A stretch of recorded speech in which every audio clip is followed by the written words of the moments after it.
What was your first year like? Oh, I'm a hard worker. Yeah.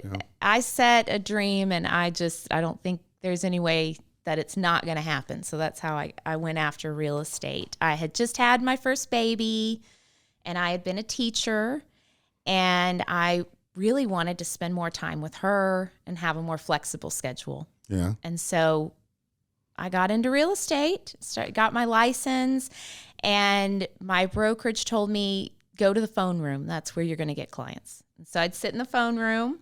I even found a sneaky way to steal all the voicemail messages that came in over the Good for weekend. you. Yes. But I would sit in there, and I would get mostly lease calls. So I did a lot of very low-end leasing just to stay busy, learn the business, learn what questions you even need to ask people. Right. How to open a combination lockbox. Mm-hmm. Not everybody gets it on the first try. So the phone room is inbound calls? Yes. Okay. And it's people calling off of signs that are up all over the city. Right. And they'll just see a sign and say, I'm driving down this street. I want to know about this property. Got you. And then you've got to, okay, usually that property doesn't work for them, but what are you looking for? Mm-hmm. And try to get them. And then you start the slow dance. The slow dance to your $150 commission off of that lease. Oh, oh, really? Yeah. You were grinding. Yeah. Really hard. How did you, I mean, I think everyone's been there. Oh, yeah. But the hardest grind is the one when you're doing the same thing, you're working and trying, and you end up in the same spot. Right. That's hard. Or you don't even know what you should do every day. Yeah.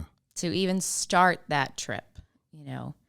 Mentors. They need mentors. Yeah, but good luck finding somebody who wants to spend that time when 80% of agents don't last 3 years in the business. Yeah.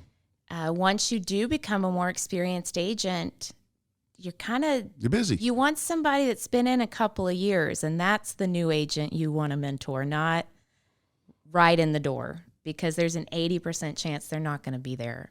Yeah, that's kind of like it sounds kind of jerkish, but I don't I do some pick your brain meetings. Yeah. You know what I mean? I just don't have time. Mm-mm. And I have to tell people, I'm sorry, I just do not have time to do that. And when it comes down to your time, it's the one thing you can't replicate. Yeah. You only have so much of it. Right. And when there's so many people getting into this business too. Mm-hmm. And it does take somebody who has really high ambition, really high drive and energy. And that's great to see coming in because that's what it's going to take. But man, I would advise that they start with a really supporting brokerage for new agents with great new agent training. Yeah, and Realty Austin has that program called Ramp Up. Amanda and I were just talking about it, where they're taking new people and really teaching them the Realty Austin way. Yes. Which is pretty valuable. It's invaluable. Absolutely. Yeah. Learn how to do things. I felt like I was living in the dark for 11 years at my old brokerage. And the lights came on. And the lights came on when I moved to Realty Austin.